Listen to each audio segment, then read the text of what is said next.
Hi, I want to talk about one of the most important parts of your body during a flow, a vinyasa flow, and I get asked this a ton.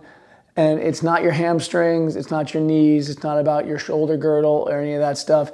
It's about your hands. This is everything. All the weight's on your hands. Your hands are like another set of feet when you're on your hands a bunch in down dog, right? And what happens a lot of times, especially the second people start to get gassed out, they start to get tired during a flow or whatever, is the fundamentals drop away. And when the fundamentals drop away, that's when injury happens, especially in the baby connective tissue of your wrist. So hands, super important when you're in down dog, because you're on your freaking hands like they're your feet. These metacarpals, the knuckles, the balls of your hands, pinky, ring, middle, index. Thumb too, not as much. These four metacarpals, you want these guys to be heavy. The heel of your hand, just like the heel of your foot, or the forearms inserting, you want that to be light. So the balls of your hands are heavy. Balls of your hands are heavy. The heel is light, almost lifting up. Like you could maybe wriggle or nestle the cover of a matchbook underneath the heel of your hand. Because what you're trying to do is you're trying to put your hand in flexion. Trying to fire all the muscles inside the forearm to support it, because muscles have a ton of blood flow, a ton of healing power. Connective tissue in your wrist doesn't.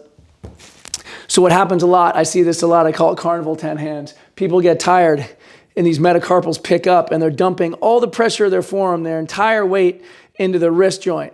And these are popped up, carnival 10. You want those guys down and you want this heel to be lifting lightly.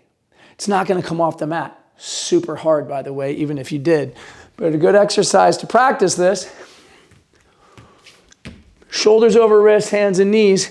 Enough weight that you can now root these metacarpals down, pinky, ring, middle, index, and lift the heel of your hand up off the mat. These thumbs can be lifting entirely. You could put the tip of your thumb down maybe, but that's lifted. Your shoulders over your wrists, and you just start to pop up and down. Push-ups with the heels of your hands, up, down, up, down, up, down, up, down. Now, mind you, you could fake it. Like right now, look, I'm faking it because my hands aren't even on the mat. Enough weight that in about, 10 seconds, your forearms are on fire. And if they're not, you got really powerful forearms. Scoot your knees back behind your hips and, do it now. Some people can do it in plank. I cannot. But you're working the forearm. You're trying to put your hands in flexion, not extension. I see this all the time before classes. Flowers stretching their wrist in extension. If you've done enough vinyasa, everybody has amazing extension. We have crap flexion. Flexion fires all that stuff in your forearm. So when you got weight in your hands, the balls of your hands are heavy, the heel is light.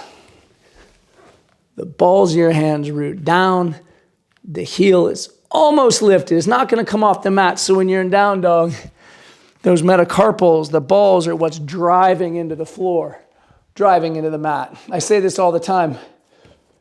If the mat was made of clay, put 4 dents with the balls of your hands into the clay. So if you lifted up your hands, there'd be 4 indentions in there. All right, we'll talk about the fingerprints pulling in Hasta Bandha next time. Later, safe wrists.